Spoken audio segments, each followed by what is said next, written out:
পর আবারও বাড়ল অন্তর্বর্তীকালীন সরকারের পরিসর। শুক্রবার ছুটির দিনে বঙ্গভবনে নতুন দায়িত্ব পাওয়া ৪ উপদেষ্টা।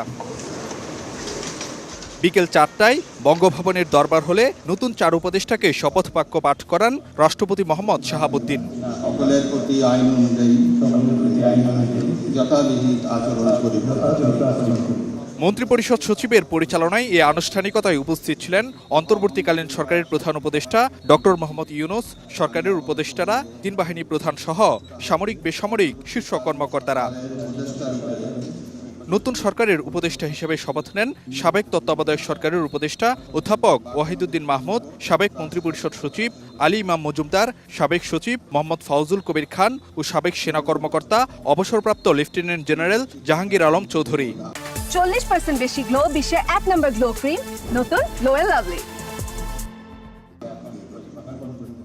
এ নিয়ে অন্তর্বর্তীকালীন সরকারের আকার দাঁড়ালো ২১ সদস্যের। এর আগে গত ৮ আগস্ট রাতে শপথ নেন অন্তর্বর্তীকালীন সরকারের প্রধান উপদেষ্টা ডক্টর মোহাম্মদ ইউনূস ও ১৩ উপদেষ্টা। পরে ২ দফায় আরও ৩ উপদেষ্টাকে শপথ বাক্য পাঠ করান রাষ্ট্রপতি। ফারুক ভিয়া, রবিন, সময় সংবাদ, ঢাকা।